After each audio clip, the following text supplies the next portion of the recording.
Baik, assalamualaikum warahmatullahi wabarakatuh. Alhamdulillah wa syukurillah. La haula wala quwwata illa billah. Pada kesempatan kali ini saya Muslim Hidayat dari Teknik Informatika Unsik akan menjelaskan tentang beberapa metode searching pencarian atau konsep dari pencarian di dalam suatu data atau array, di mana kita sering memanfaatkan fitur ini ke dalam suatu kehidupan kita atau aktivitas kita sehari-hari. Contoh, kita mau mencari kontak di dalam handphone kita atau smartphone kita. Di situ misalkan ada yang namanya siapa? Joko, dan berawalan C. Jika kita harus menggeser kontak satu persatu dari huruf A, maka kelamaan. Makanya kita tinggal ngetik C, O. Nah, itu nanti akan diarahkan ke kontak yang berawalan huruf C. Nah, itu salah satu dari contoh pencarian. Kemudian contoh lagi, kita di dalam suatu aktivitas, misalkan ketika berselancar di internet, itu sering kita menggunakan pencarian. Nah, metode yang dipakai Google itu atau mesin pencari yang lain atau Bing atau yang lain atau Yahoo gitu ya, itu metodenya seperti apa. Nah, hasilnya kan berbeda-beda dia antara Google, kemudian Bing, dan Yahoo dan mesin pencarian yang lain. Itu ketika menampilkan hasilnya itu akan berbeda-beda. Nah, metode-metode itu yang dipakai mesin-mesin pencari. Nah, kita nanti akan membuat atau mempelajari dulu metode pencarian yang sederhana. Nah, bagaimana data itu kok ketemu atau tidak ketemu ketika kita mencari. Nah, prinsipnya di sini adalah pada suatu data sering dibutuhkan pembacaan kembali informasi-informasi atau information retrieval ya, dengan cara searching. Searching adalah pencarian data dengan cara menelusuri data-data tersebut. Nah, itu teknologinya sudah sangat luar biasa. Sebagai contoh,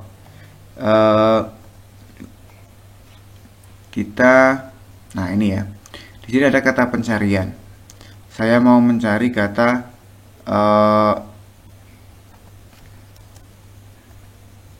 cahaya. Cahaya. Wah, di sini dalam waktu 0,49 detik Google menemukan 83.300.000 hasil. Sini ya. Nah, ini kan luar biasa. Teknologinya seperti apa dia? Algoritmanya seperti apa? Hanya dalam waktu 0,49 detik. Berarti kan tidak ada setengah detik. Itu mampu menemukan 83.300.000 hasil. Nah, itu teknologinya kan luar biasa cepat. Salah satunya adalah ditunjang dari teknologi komputernya, performa komputernya, kemudian algoritmanya atau caranya dia mencari. Ketika teman-teman disuruh, misalkan di lab itu disuruh mencari mouse yang bermerek apa, Logitech. Nah, itu kan teman-teman mesti akan berbeda caranya ketika mencari.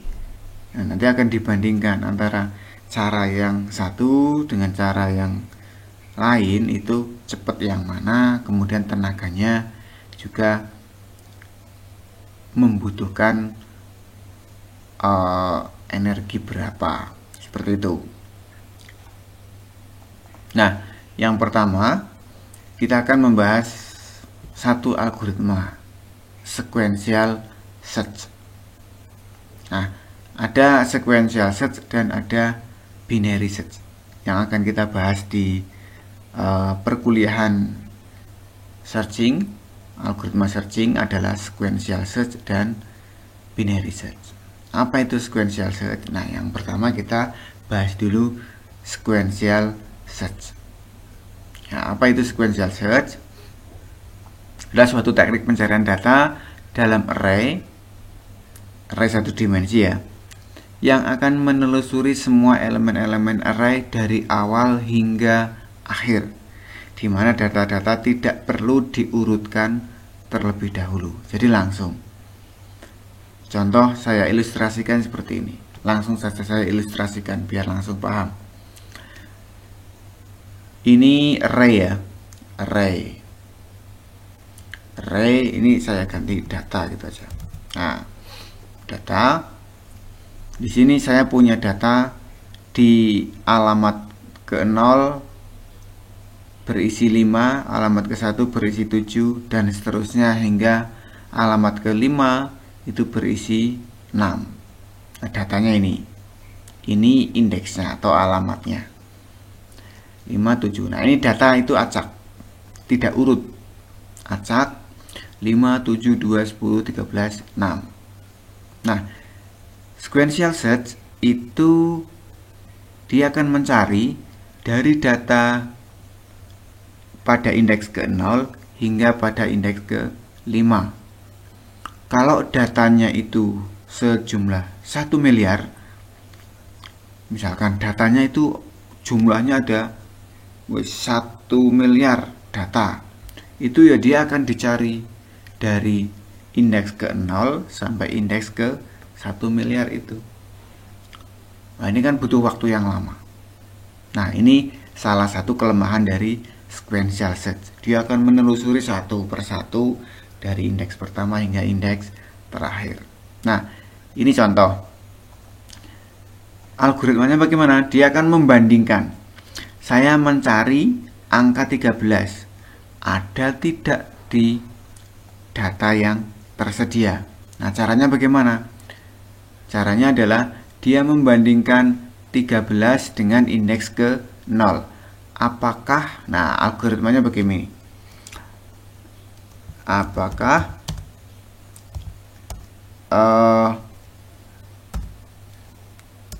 data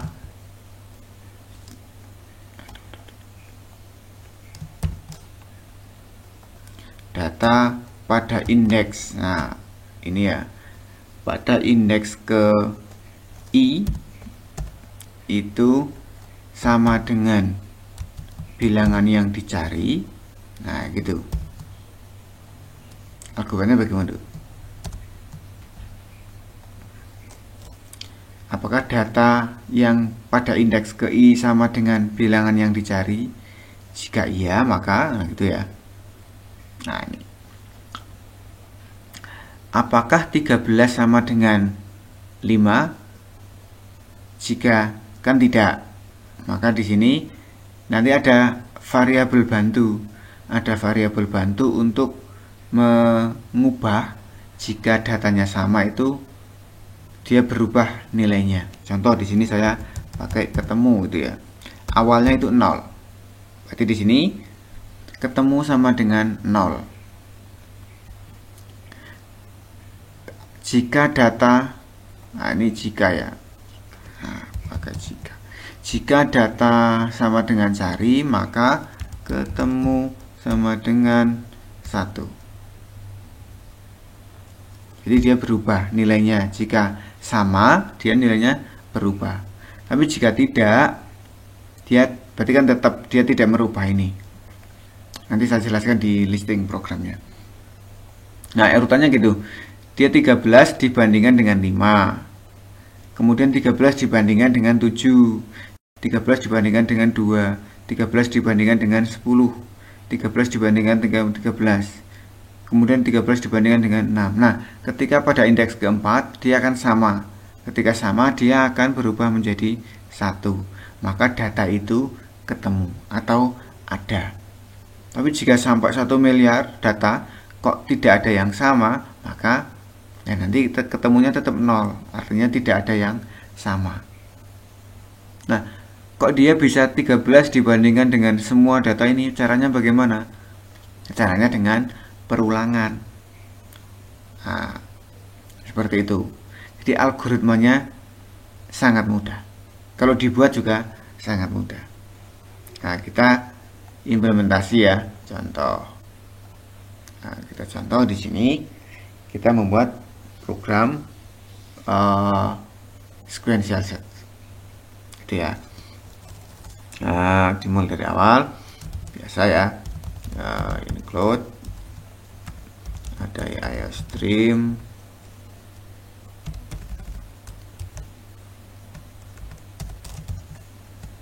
ada new, kemudian function main, ada get. Nah, di sini kita buat variabel untuk itu, misalkan variabel integer datanya kita mau membuat untuk menampung data yang mau dicari, data maksimal 100 ya, maksimal 100. Kemudian ada integer untuk menampung jumlah data, misalkan masukkan jumlah data gitu ya, jumlah data yang mau dimasukkan misalkan n. Kemudian integer lagi, misalkan tadi ketemu, langsung diinisialisasi, ketemu sama dengan 0. Berarti ketemu itu nilai awalnya adalah 0. Udah seperti itu. Kemudian itu inisialisasi variabelnya. Yang pertama adalah kita memasukkan jumlah datanya mau berapa. Jadi si sistem menanyakan kepada kita berapa jumlah yang mau di input, gitu ya. Cout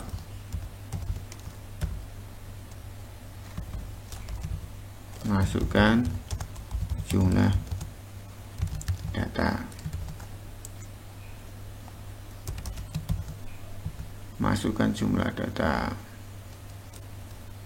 masukkan jumlah data, jin disimpan di n.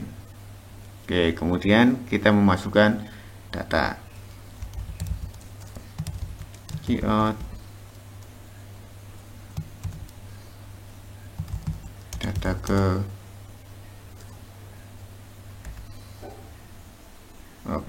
pakai perulangan ya. Nah, kalau enggak nanti repot pakai perulangan. For integer i sama dengan dimulai dari 1 sampai i kurang dari sama dengan n, i plus plus. Nah, di sini kita memasukkan data ke i,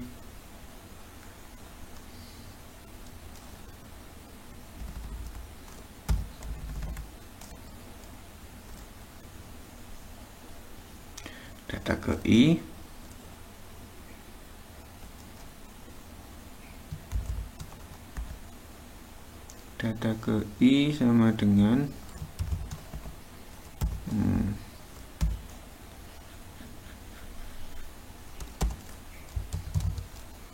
cout handle untuk ganti baris.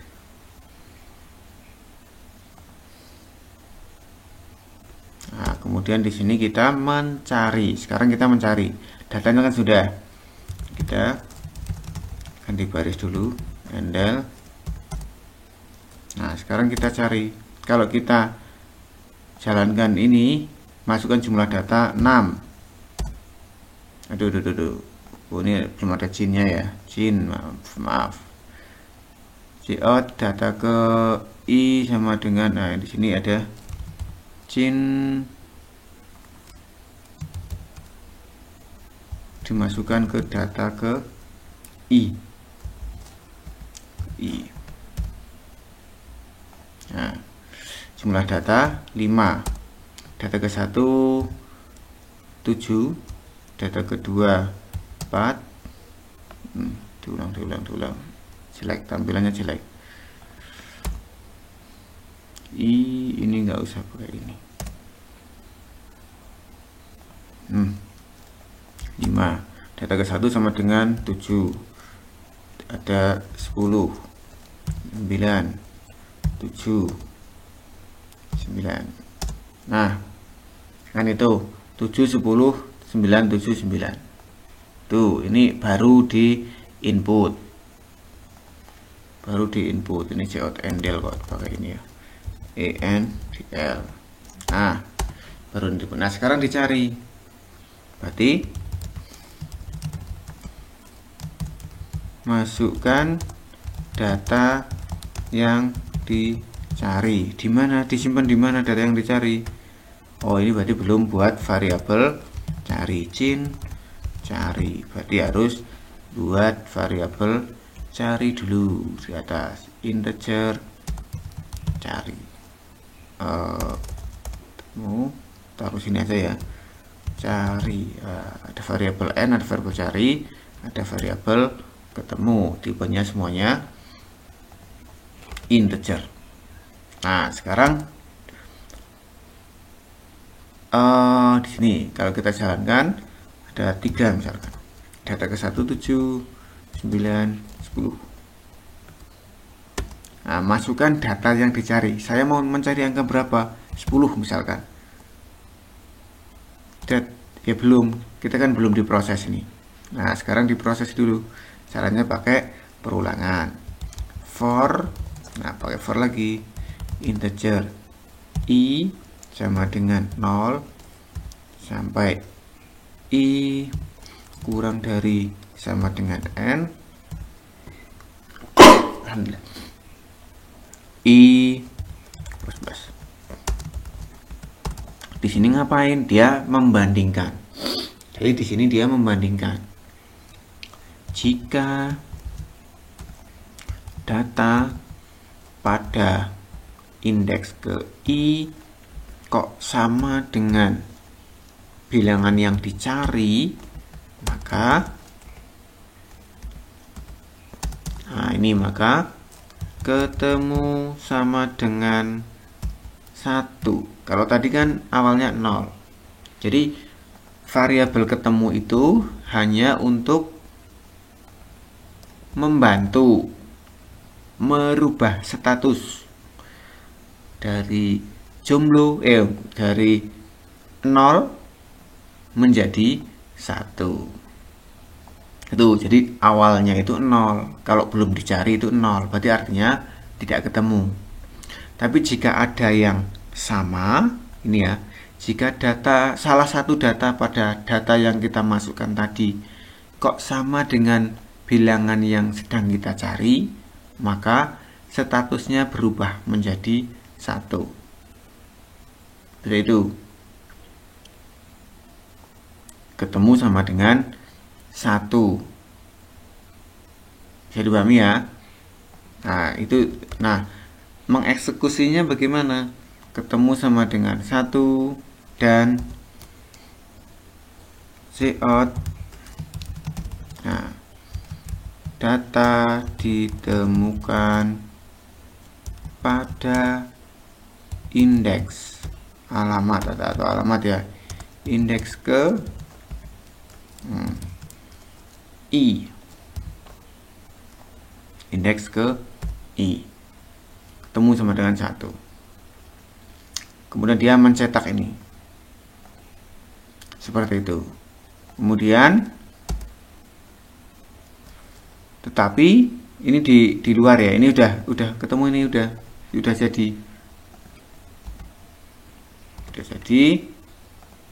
Coba kita jalankan ya.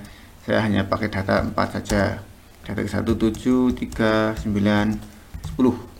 karena acak, ini datanya acak. Oke, data yang dicari adalah 4 misalkan 4. Ada nggak ada ya. Kalau nggak ada, dia kosong, nggak ngapa-ngapain karena belum di set. Sekarang kalau ada, kita contoh data yang ada 3 8 6 4 10. Aduh. Saya mencari 6, ada nggak? Nah, ada kan? Data ditemukan pada indeks ke-6. Kedua, maaf, pada indeks kedua di sini. 6 itu ditemukan pada indeks ke-2. Bisa dipahami ya? Oke, nah sekarang kalau biar yang yang kalau tidak ketemu itu ada notifikasinya, berarti pakai if lagi di luar statement for. Ini for kan sampai sini, dimulai dari sini, diakhiri sampai sini, berarti di luarnya. Jika ketemu masih sama dengan 0, maka cout data tidak ditemukan.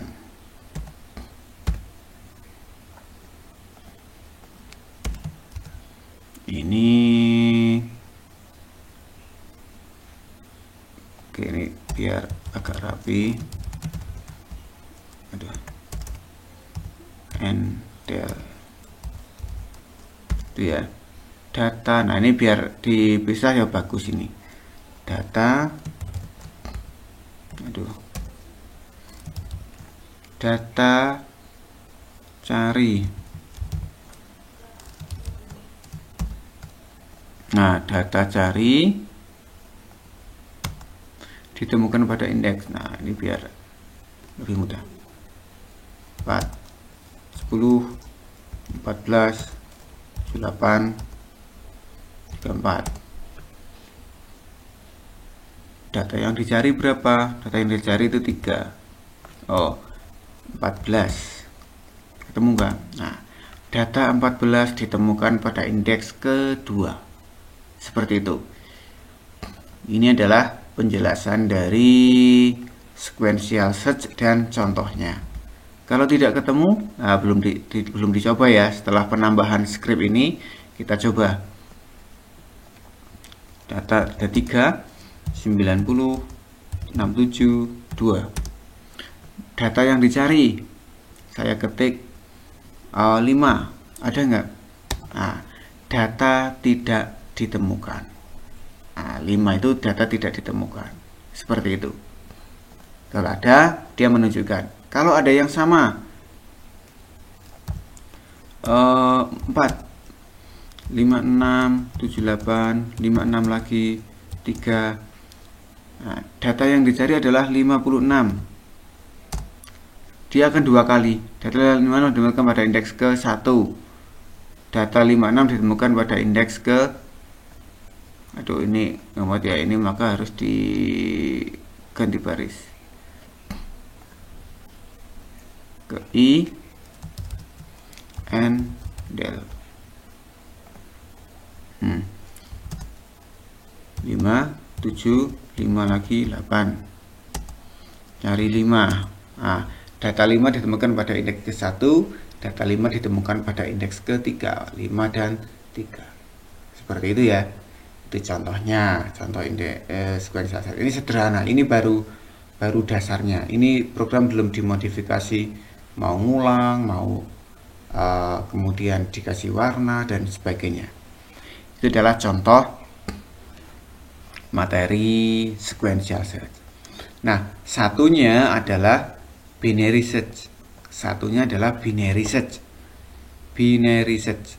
Saya contoh ya, adalah binary search. Apa itu binary search? Binary search itu ada di, saya sertakan di slide PowerPoint. Binary search. Ini penjelasan sangat sederhana.